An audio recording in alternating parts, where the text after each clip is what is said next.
let's talk about last night's game that ended the I guess the triple header, was it triple quadruple header, whatever. The Golden State Warriors going up against the Houston Rockets. They won 95-85 was the final score. They were up as much as 20 points in this game, but the Rockets did mount a comeback. Even cut it down to as much as 4, but it was just way too much Jimmy buckets and way too much Wardell, Stephen Curry. They combined for 55 points. And you really saw just a different level of what they are with Jimmy Butler. And this is something we talked about all last week when you was here on Monday and when we did our preview on Friday as well, where Jimmy just brings a different dimension to this team. In the 10-year run of the Golden State Warriors, where they've won 4 NBA championships, they've been to all these conference finals, they've been to all these NBA finals, they've had all these deep playoff runs. This is the 5th or 6th time they played Houston in their era, and this is a different version of that Houston team, which just tells you how long it's been. They've never ever had a player who can get to the free throw line like Jimmy Butler does, and it slows the game down. It makes things easier for Steph Curry, and that's what we saw last night. There was a part even there where Steph is on the bench, and the Jimmy led minutes with Steph on the bench were incredible. And that's also another thing to get. What was the number one problem with the Warriors last 2 seasons post winning their 4th championship? Was Klay Thompson not putting up his own weight? Like, you kept hoping that there was some of the old Klay in him, and he'll have a game where he has 25. Then he'll have another game where he's only 3 for 13 from the 3-point line. You don't have to worry about that with Jimmy Butler, because Jimmy Butler is playoff. Jimmy is a real thing. I know people say playoff Jimmy this, playoff Jimmy that. No, it's a real thing. He takes it up to another level. Now, the question is he going to run out of steam? I don't think that's going to be too much of an issue this time, because unlike past years, he's not the number one. He's had all these injuries and pushed himself to the limit because he knew his team didn't have a chance without him. He said many times, Steph Curry's Batman. He said it last night in his post-game interview. He's going to be the guy that's going to carry us if we win the NBA championship, and that's what makes it so different. It makes the game easier for Draymond Green.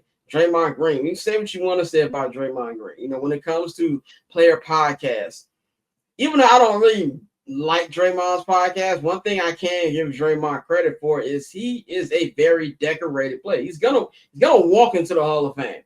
So it's not like he's like a Paul George or one of these other niggas who haven't won things yet and they're doing podcasts. And Draymond goes out there and balls out regardless of what's going on.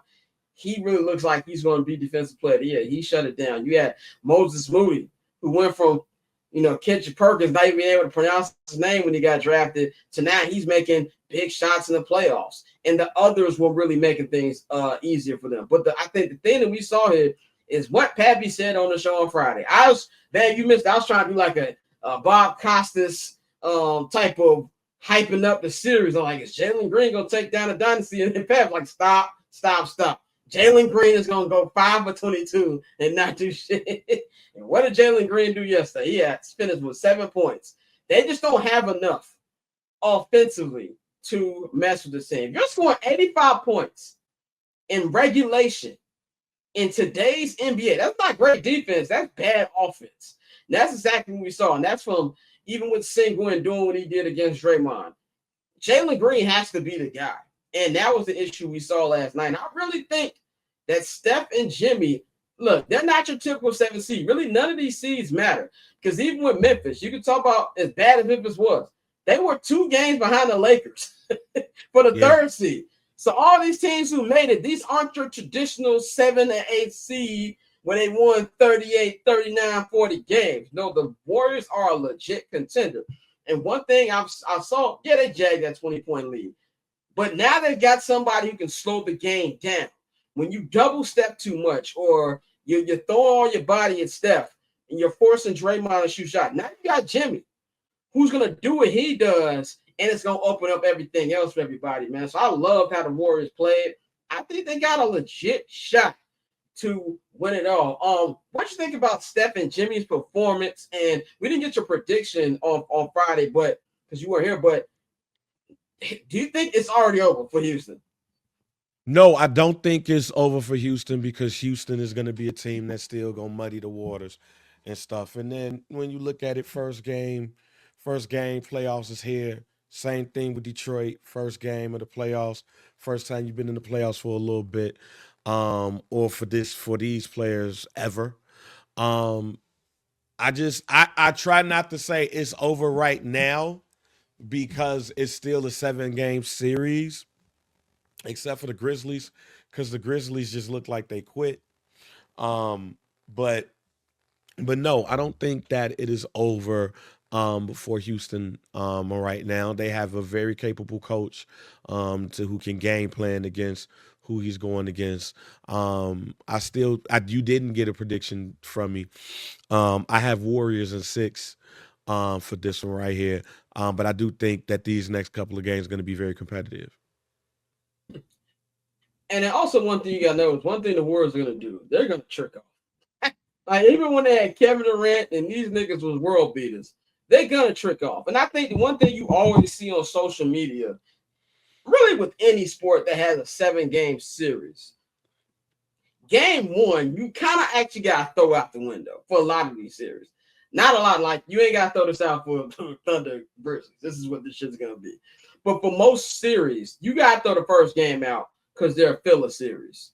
Teams are really starting to learn each other's strengths and their weaknesses and things like that. It's about adjustments.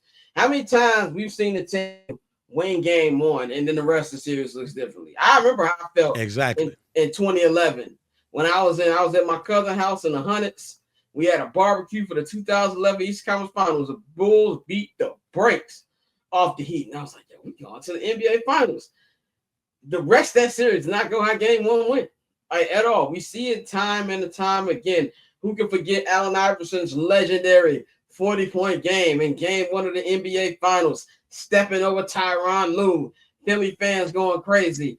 Kobe and Shaq said, "Okay, bet," and that was over.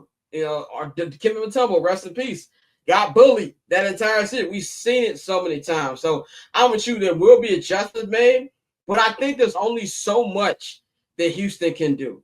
Yeah. And when you have a veteran team like the Warriors, who, let's be quite frank, they're not scared of anybody, especially not a team they dominated so many times. We got to stop using the word robbery when a team has been bodied by. They have never beaten the Warriors. This is not a robbery. This is the Warriors owning them since 2015. New regiment, new roster, but still the same thing. So I think the Warriors, if anything, will give the Rockets an opportunity to come back. Wouldn't surprise me if the Rockets mop the floor with them in game two. That just sounds like a Golden State thing to do, where they look dominant one game, lose by 20 the next, and then like they take the next two in Golden State. But I do think that what we're seeing is what Steph and Jimmy can be together. It's actually kind of funny because I remember when the trade happened, a lot of people laughed at this trade because obviously it was a backup because Kevin Durant didn't want to leave the Suns mid-season, which everybody said the terms have been agreed between Phoenix and Golden State. And even KD said on Drake Park, I had no problem going to Golden State. He even opened the door for it in the offseason. He just didn't want to move again. And so it's kind of like they settled for Jimmy. But Jimmy's really working. To see Jimmy as a 2 and like second option, it's going to work so much. That's why I saw from that, man. But let's go to a team. A team that I really enjoyed watching to get the break speed off them. The Los Angeles Lakers. The Los Angeles Lakers lost game one of the Western Conference first round to some niggas like that. Minnesota Timberwolves, man. They lost 117-95, man. That score is actually a lot closer than what it should have been. They should have lost by 30 plus, but there was a part in there at the end of the third quarter where I think Ant missed like 7 minutes of game time, but it felt like he was actually out for 30 minutes real time because he got a cramp. And that slowly left the Lakers back up in there, man. Anthony Edwards had 22 points, 8 rebounds, 9 assists. But the star of this game, he was Mr. J. McDaniels. I remember when everybody loved that quote that Ant said maybe like 2 seasons ago. They got KD, we got J. McDaniels. But the last 2 seasons, Jay McDaniels actually playoffs. Jay McDaniels been balling out. 25 points, 9 rebounds, 2 assists. Went 3 for 3 from the three-point line, 11 or 13 from the field, period. He was really, really big. Julius Randle put up 16, 5 and 5. And what we're seeing from Randle and Cat in both of their series since they're on the trade together, is so far they're not doing the bonehead things they were doing on either team. I feel like they're kind of adjusting to the roster around them.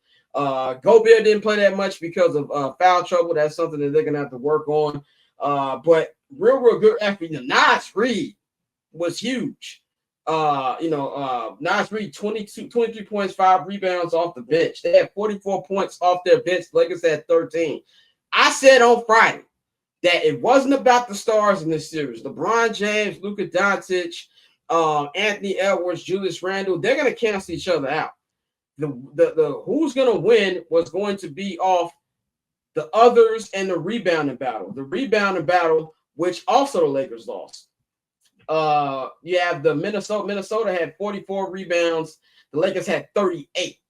So that was the difference right there as well. And LeBron James looked all of his age on Saturday. LeBron had only 19 points. He was 8 of 18 from the field. His energy looked like he kind of was tired. It wasn't like one of those LeBron just missing stuff type games. It looked like he was playing like a regular season game. Luka had 37, but if you actually watch the game, it was not a good Luka game whatsoever. But the problem here is what I feel like I've all been saying. The bigs, what are the bigs going to give? Jackson Hayes had 1 point. You know what I'm saying? Like, what are you going to give? The bench gave them absolutely nothing. You can't have 13 bench points, my nigga. Like, that can't happen whatsoever. And I do think things have changed as well, but this is something where the Lakers find themselves in a situation here because you got the team in Minnesota. If you look at the last 6 weeks, I don't think there's been really many teams outside the Clippers who have played better basketball than them. They played just like the team that made all the way to the Western Conference Finals last year. And they know what it takes to win now. This is not a situation where Anthony Edwards and them are a young team and they're what's where I'm looking for, like intimidated by the Lakers. I love the press conference. Well, it was Ant and Julia sitting there, and they asked them like, "Yo, what do you feel about people who said y'all had no chance?" He's like, "Look, keep picking the Lakers. They supposed to win, we supposed to lose. That's just how it goes. They know what kind of time it is." And the Lakers, I said this on Friday, they can't come out on no cute stuff. They definitely can't come out on no cute stuff on Wednesday. Well, not Wednesday, but tomorrow. Because Minnesota can take two. And then if you go down to Minnesota down 0-2, you're really in a problem. I think the Lakers will be prepared. And we saw a lot of wild mistakes by JJ Redick, which is another thing I pointed out on Friday. He, as great as the season he had, way better season than I thought he would. He's still a rookie coach in his first postseason. My question to you, Bang, is how much trouble are the Lakers in? I'll answer that question fully after game 2. Whether they win or lose, I answer it fully after game 2. Because again, you got Luka and you got LeBron James. You got 2 of the greatest players of all time. You got the face of the league and the face of the franchise in those 2. The thing is, though, is how many dogs do the Lakers got? Not a lot of dogs. That to me is the question before we anoint the Lakers as the before we anoint the Lakers as the Western Conference Finals favorite, that they can beat OKC or that they could beat Houston. If they were to be in the series with them, those are the top 2 seeds there. How many dogs do the Lakers truly got? I would say it'd be LeBron, Luka. And that's not. I'm trying to think. Vando's a dog defensively. He's one of the worst offensive players I've seen in my life. But it's maybe 4. That's my thing about the Lakers versus Minnesota. The Lakers versus anybody that they go against probably right now, depending on who gets there against them. If they defeat Minnesota, the dog aspect. Like Jaden McDaniel's a dog. Excuse me. Not only is he gonna muck up the game, he will get you. And also shouts out to the people at WrestleMania this weekend that had Nas Reed a Nas Reed sign at WrestleMania. Reed sign. Yeah, they had a Nas Reed sign at WrestleMania. A blue and white Nas Reed sign. What did the sign say? Big as hell too. Nas Reed. That's funny as shit. And this ain't the first time, and this ain't the first time that it's happened. But they got Ant and dogs. And what's funny, please, when I say this, just listen to what I'm about to say. I'm not comparing the Minnesota Timberwolves and the Chicago Bulls championship teams. I'm not. I'm saying when we look at those teams, and actually when you look at any team that has won championships, you could talk about Big Three or Rich Paul Big Two and a half, however you want to put it. But it's the people who you surround the star with. And the Bulls had dogs. They had Mike, they had Scotty, they had dogs. Utah, Karl Malone, John Stockton, dogs. Lakers, Shaq, Kobe, dogs. Houston Rockets, Keem Olajuwon, dogs. Even if you go to the bubble, Bron James, AD, dogs. Golden State, Big Three, dogs. I asked you who are the dogs that the Lakers got, and you couldn't answer it. Yeah, only I came up with like That's what's three. missing. One of their That's dogs is what's their coach. right. That's what's missing. And this is playoff time now. So now we're gonna really see if JJ Redick know how to coach up. Like what happens in the 7-game series when you look at Rui Hachimura and you got to be like, wake your puss ass up. Is he Yeah. gonna wake up? Like that's the difference between the Lakers and the Timberwolves. And when you add to the fact that they went to the Western Conference Finals last year with these same dogs, basically. Like, yeah, Rudy Gobert, I expect Rudy Gobert to be in foul trouble this whole The damn whole series. series. Pick and Because roll, he's pick and seven, roll, pick and roll. right, because he's 7'5" and shit, got to guard a wing now because it's small ball. But what happens when Nas and McDaniels and some of these other folks muck up the game? Do you have the people on the Lakers outside of LeBron James and Luka that's going to fight back? Not so sure. I still picking the Lakers to win this series, and in fact, I got them in 7 for that reason. I think the talent is going to win out, but the other part of this dog thing is that the biggest one is the Georgia Bulldog himself, Anthony Mm-hmm. Edwards. Yep. And what you just said is what LeBron alluded to in his post-game press conference. He said, we underestimated the physicality. We learned very, very quickly what it was going to be like, and we'll adjust that. And I'm going to say this about Luka. I love Luka. Luka's one of my favorite players. But what we're seeing here is the same thing we've seen the last couple playoffs. He's going to give you offensive numbers, but the defensive effort is a problem. How many wide open threes did Jay McDaniels have? How much space did Luka give Anthony Edwards? I think LeBron is is a really good defender. I don't even think he gets the credit he probably deserves defensively in his entire career. He can't check that young boy at this age. This ain't 2013, 2011 Bron where, put him on Derrick Rose. There's no more of that. Ant will tear that boy up. And that's what we're seeing. And then I've been one of Julius Randle's biggest critics. One of Julius Randle's biggest critics. But he's a dog.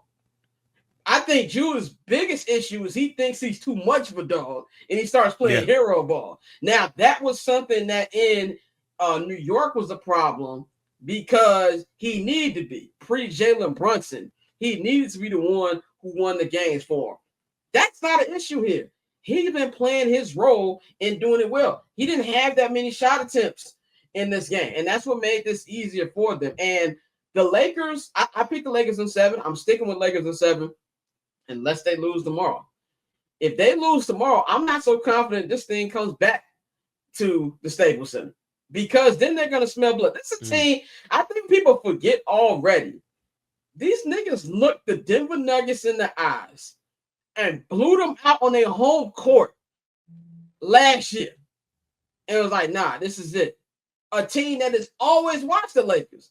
So I think the biggest issue, not only this year, but going forward for the Lakers when you're building around Luka, is you're going to have great defenders around him because he's just not a good defender.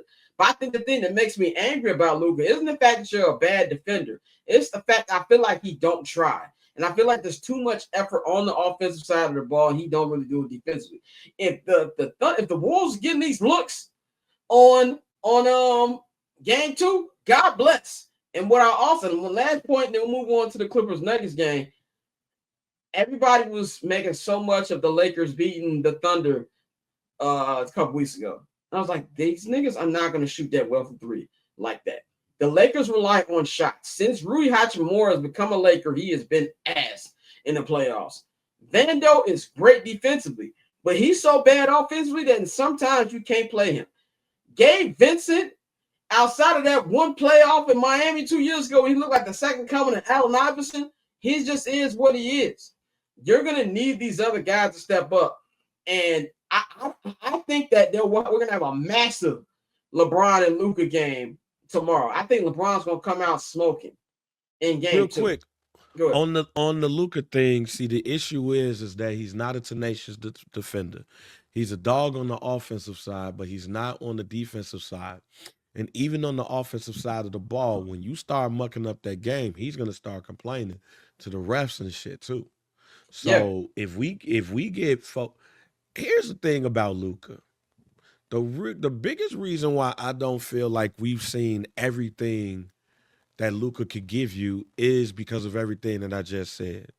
My question to LeBron James is, what is he going to be able to do? Or what does he have to do to get Luka to reach his potential? Yeah. Like this, I think this is, I wish I would have had a chance to say this on Friday, but this is, as much as we know that this Dallas Mavericks trade was dumb as hell. It was the dumbest trade quite possibly in NBA history. And each time we hear Nico Harrison, somebody from the Dallas Mavericks organization, They keep throwing that when we nigga in see front an of media, article, man. yeah, like anytime we see anything around this, it makes the Dallas Mavericks look more stupider. With that being said, we gonna find out how much of a bad trade this was to me this offseason. Mm-hmm. Because Luka has all the ammunition, all of the motivation in the world to have an epic playoff run. He has every bit of motivation. They don't even know why they traded you, fam. Yeah. They can't even give a real valid reason. The owner, we have the general manager that's saying that I knew Luka was big out here in Dallas, but I I underestimated how know big that it big. was. I know it was Yeah. that big. You got ownership reportedly mad at Nico Harrison because he wasn't able to be like, yo, you make a trade like this, it's a mistake because the fans is going yada, yada, yada. This, to me, makes it hard to believe that Luka is not going to have a dominant postseason or playoff season. With that being said, whatever Shannon Sharp be saying on First Take, Lakers in 5, Lakers in 5. that shit need to start game 2. Because if Luka does not have that, it's really going to prove the Dallas Mavericks right. They just did it in a dumbass way. And I think too, like LeBron, I think LeBron came out passive because LeBron wants Luka to be the number one. Everybody in the Lakers want to be number one. LeBron wants to be Kareem during the Magic era.